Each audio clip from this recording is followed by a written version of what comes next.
What's going on, guys? It's Joe with Strictly Commerce. Inside of today's video, we're going to be going over 5 tips for Amazon FBA wholesale in 2023.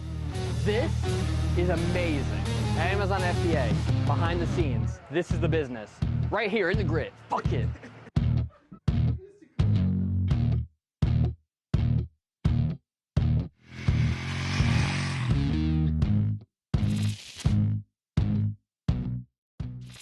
So inside of this video, we're going to be going over the 5 key tips to get started with Amazon FBA wholesale in 2023. If you're an experienced seller, this video could also help you out, not just if you're getting started, because some of these things you might not really think about, or it can give you another perspective on things. And if you are somebody that's new, just getting started, or looking into this business model, this video is going to be extremely helpful in teaming certain things that you need to look out for when you're contacting your distributors, and also looking to work with different brands or different distributors and stuff like that.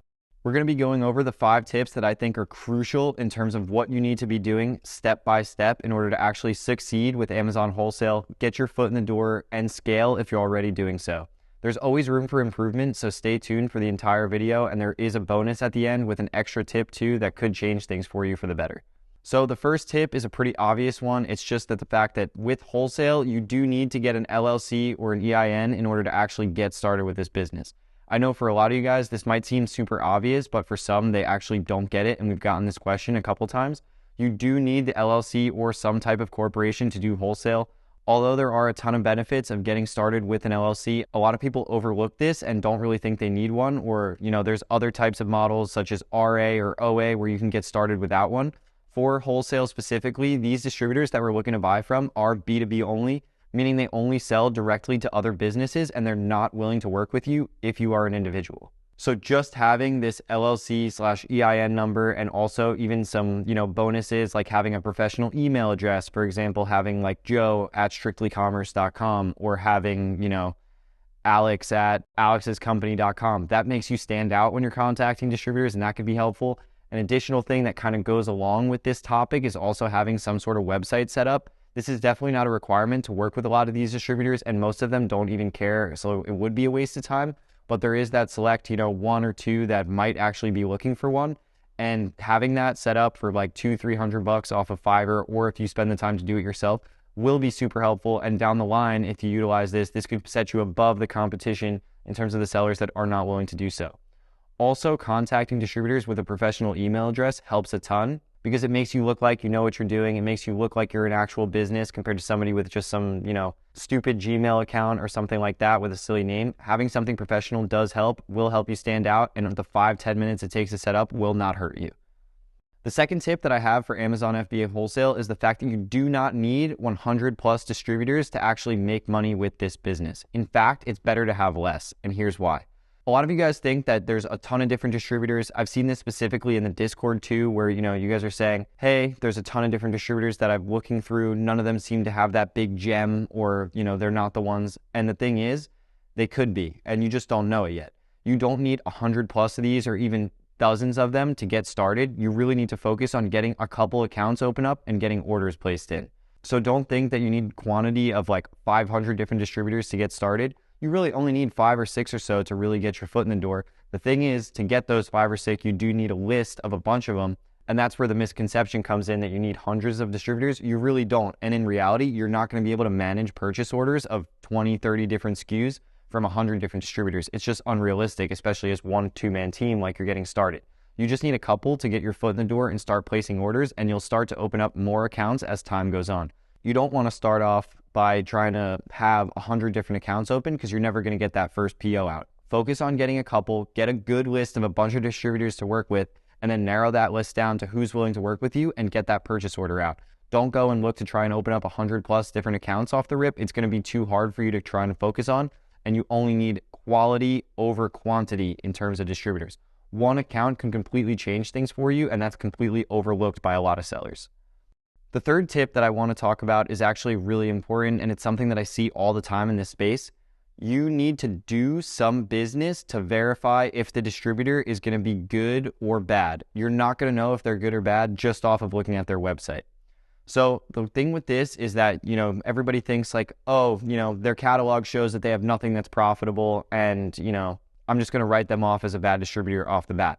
In some cases, just looking off their website, you could be right because there might not be anything there as time goes on. But a lot of cases, that's really not the case, where the distributor is a lot better than they look like on the surface. You're just not there yet. It's not just based off of products and pricing that makes a distributor good. It's overall ease of working with them, what they keep in stock consistently, how they're willing to work with you, how their discounts work. It's a compilation of everything. And you're not going to know how good a distributor is until you actually do some business with them.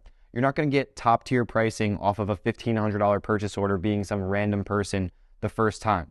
You're going to be able to get larger discounts, better products, first dibs on stuff after you do some business. And that's why I say you need to do some business with the distributor before you actually vet them out and say that they're not good. If they tend to not be good after placing 3 to 4 to 5 orders and you can't get a better pricing going, you can't get a discount going, then okay, this distributor is only good on face value and whatever products are profitable off of their catalog price is good and they don't really do discounts. But you don't know how they work until you do a couple orders with them.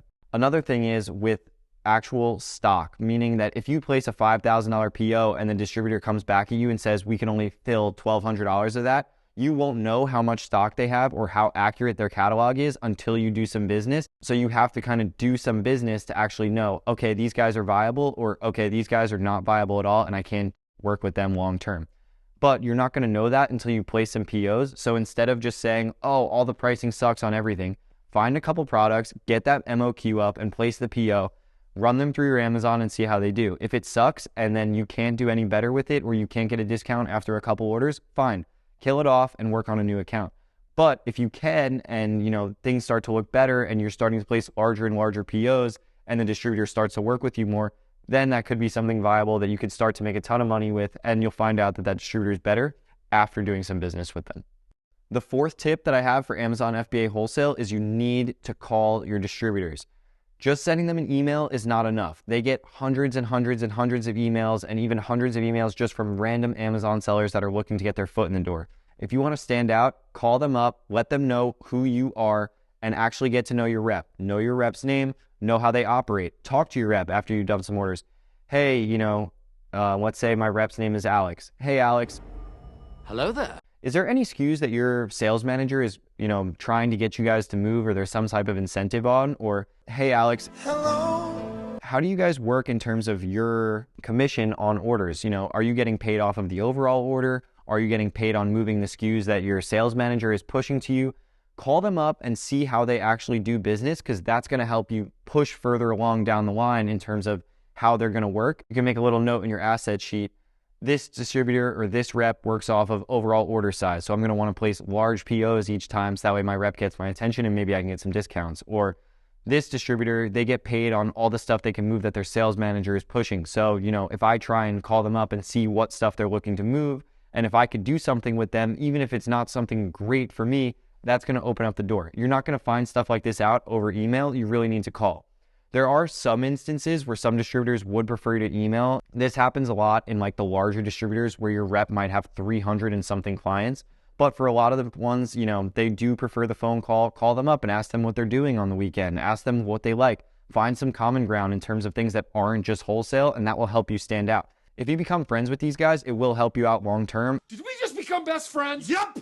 And also a little bit goes a long way because a lot of people are just looking to do business with them. So just going that little bit of an extra mile and taking 5-10 minutes out of your day could put you on the top list for your rep and get you better products long term. And you're just not going to find that out over email, nor are you going to stand out. Bringing in that face-to-face or voice-to-voice does really help in terms of this business, and calling them will set you further down the line. Although it seems scary, it helps a ton and is crucial in terms of this business. The fifth and final tip that I have for Amazon FBA wholesale is to bring the relationship back into this business. This is something that I've kind of realized as I've been doing this more and talking to other sellers recently, especially since we've started this channel, is basically you're bringing the relationship back into this business. For example, everything that we do in this business is basically hands off and has no personality whatsoever. With FBA, we don't talk to any of our customers. We don't make any listings. We don't take any pictures. We barely run any ads, or in some cases, we never run any ads. We never make a new bundle. We never do anything creative. With wholesale, it allows you to bring that relationship back into the business. For OA, you're not really able to do any relationship stuff by ordering stuff from Walmart or Target or Sam's Club because nobody cares about you and you're such a small fish in such a big pond.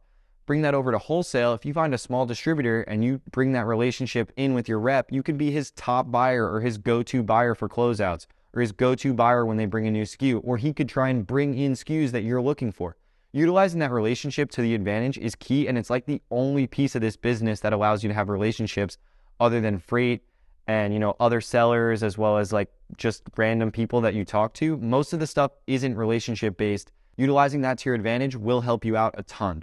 And like, if you can't figure out how to utilize the relationship to your advantage, start calling up every single rep to place an order. Stop placing the orders online and call them up and place it. Although it seems a little bit like a waste of time, it's not, because it'll force you to get on the phone, force you to realize that these guys are human and they are looking to work with you. Every sales rep is looking to work with you because they want to sell more product, increase their commission, and make more money for the most part.